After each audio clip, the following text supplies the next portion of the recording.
ये आज का राशिफल के बारे में बोलें उससे पूर्व आप लोगों को कुछ स्पेशल बात बताना चाहता हूँ जो इस समय ग्रह गोचरीय स्थिति के अनुसार आप सबके लिए बहुत बहुत ज़रूरी है, जिसका उपयोग आपको रेगुलर बेस में करना चाहिए। और वह यह है, राशिफल में आए उससे पूर्व सबसे पहला इस समय जो मंगल, राहु के ऊपर मंगल का दृष्टि, सूर्य नीच शुक्र नीच, और आने वाला समय में जो परेशानी आप सबको ज़िंदगी में नहीं आ सकता है, ऐसे पानी का बोतल लीजिए और उसमें तुलसी, आप नीचे देखते होंगे ऊपर तुलसी का पत्ता है, तुलसी का पत्ता इफ पॉसिबल अगर आपके पास हाई पावर मैग्नेट है या फिर मिड पावर मैग्नेट है, उसके ऊपर रख के इस प्रकार का पानी को पीना। दूसरा, इस समय सबसे जन का पथरी उथरी स्टोन किसी का अगर हो रहा हो या तो low power magnet with the green, तो उसके लिए ये दूसरा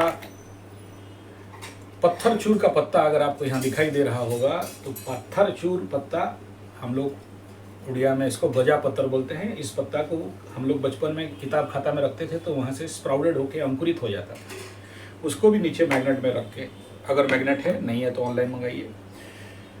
नीम का पत्ता और उसको भी मैग्नेट में रख के उस पानी को पीना। दूसरा इम्पोर्टेंट, मैं जो रुद्राक्ष के लिए बात कर रहा था, जो रुद्राक्ष है इसमें बीच में कोई होल नहीं है, 9 मुखी, 11 मुखी, 13 मुखी और आई थिंक 12 मुखी का ऐसा कुछ है। इन रुद्राक्षों का काम मैं कल आपको थोड़ा सा गलत बताया था। एक तो डाउजिंग के लिए तो काम आएगा, दूसरा इस पानी को पीना, इसको पानी बोतल में रख के ऐसे, लेकिन कांच का रखना है, प्लास्टिक का नहीं, उस पानी को पीना है अपने स्वास्थ्य हेतु। और क्यों पिएंगे इसके ऊपर बहुत सारा क्लास लिया हूँ। टेस्टोथेरेपी संजय जी 75 में, spiritual water, lips water, organic water, alkali water के बारे में बहुत कुछ बताया गया है। और ज़्यादा जानकारी के लिए संजय जी 75 स्वास्थ्य गुरुकुल में जा सकते हैं। आगे आते हैं, चलिए राशिफल में। 29 अक्टूबर 2025 बुधवार का दिन, सप्तमी। सप्तमी अच्छा होता है क्योंकि इस दिन कंबस्ट आउट हो जाता है तिथि, जो बार का दग्धा होता है राशियों का, वो खत्म हो जाता है। सूर्य इसका अधिपति, सूर्य का स्मरण करके आपका दिन अच्छा चलेगा। 29, 9, 2, 11 तो जिनका जन्मांक 2, 11, 20, 29 उनके लिए स्वीटेबल, और जिनका 9, 18, 27 उनके लिए नॉट स्वीटेबल। और आपको योग है वो धृति योग है, धृति योग और वाणिज्यकरण। उत्तराषाढ़ा नक्षत्र 5:30 PM तक, आगे श्रवणा चल जाएगा शाम को 5:30 तक, तो नक्षत्रफल एक ही रहेगा। शाम का टाइम सेकंड नक्षत्र का आप समझ लेंगे। पक्ष शुक्ल, बार बुधवार, सूर्योदय 6:30, अस्त 5:38, ऋतु हेमंत, चंद्र राशि मकर, अभिजीत कोई भी नहीं, राहु काल 12:04 से लेके 1:28। कोई भी चीज नया खरीदना, जाना, ये यात्रा इत्यादि बंद करें। गुलिक 10:41 से 12:04 PM।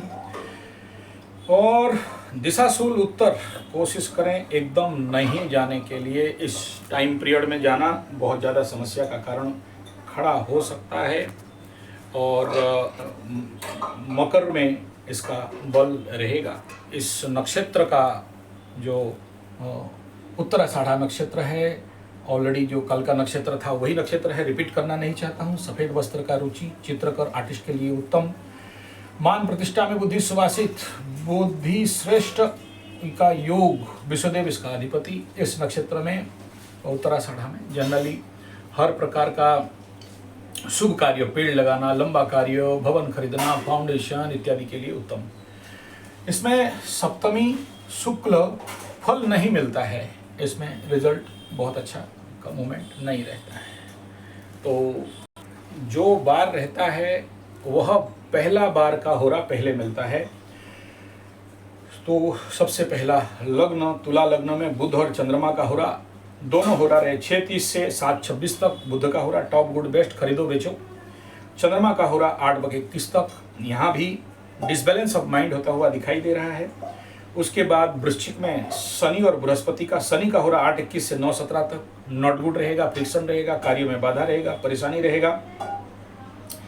मेष का अष्टम है तो उनको ज़्यादा मिलेगा। बृहस्पति का हो रहा रहेगा 10-13 तक, यहाँ भी वृश्चिक लग्न में दिखाई दे रहा है, शुभ कार्य करणीय रहेगा, लेकिन यह मकर के लिए बहुत लाभकारी, लेकिन मेष के लिए अष्टम लग्न पड़ रहा है। उसके बाद धनु में मंगल और सूर्य का हो रहा रहेगा 10-13 से 1-11-9 तक, लेकिन ये मकर का द्वादश रहेगा और यहाँ मेष का नवम रहेगा, तो गुड लग्न है।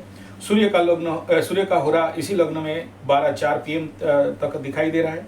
टॉप गुड बेस्ट सॉलिड है, लेकिन उग्रता, दक्षिण स्वर, शत्रु इत्यादि के लिए बदला का भाव बनेगा। उसके बाद मकर लग्न राइजिंग में शुक्र और बुध का हो रहा 1-56 तक रहेगा। टॉप गुड बेस्ट सॉलिड, मस्त, friendly energy, supportive, non frictional, लेकिन कार्य में बाधा और कार्य में से डाइवर्टिंग बाधा देगा। मन में दूसरे का काम के चक्कर में पड़े रहोगे या किसी के साथ बिना फालतू का गप्पे मारने में चलेगा। कुंभ में चंद्रमा का हो रहा 2-51 तक रहेगा, यहाँ नॉट गुड रहेगा, मेंटल फ्रिक्शन और कुछ मेंटालिटी में डाउनफॉल दिखाई देगा। उसके बाद शनि का हो रहा 3 से 48 तक कुंभ में, टॉप गुड बेस्ट, लेकिन ये शनि क्षेत्री वालों के लिए, कुंभ, मकर, यानी जो भी शनि क्षेत्री है उनके लिए रहेगा, और बाकी जो लोग शुक्र वालों के लिए, बुध वालों के लिए रहेगा।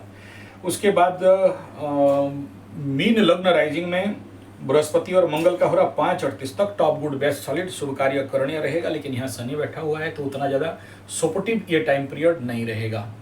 उसके बाद मकर चंद्रमा, लग्न चंद्रमा, बहुत सारे क्रिएटिव आइडियाज आने वाले हैं, बहुत सारा कार्य बनता हुआ दिखाई दे रहा है, लेकिन सावधान रहना, आपके ऊपर कुछ गिर सकता है, इस क्षेत्र में सावधान रहना। हो सकता है गाड़ी में एक्सीडेंट होते होते बचे, ऐसा कंडीशन की यहाँ पर बिल्डअप हो रहा है, तो ऐसे सब कंडीशन के लिए थोड़ा सा सावधानी के साथ चलना चाहिए। बाकी यहाँ 70% गुड है, यात्रा में परेशानी ज़्यादातर दिखाई दे रहा है।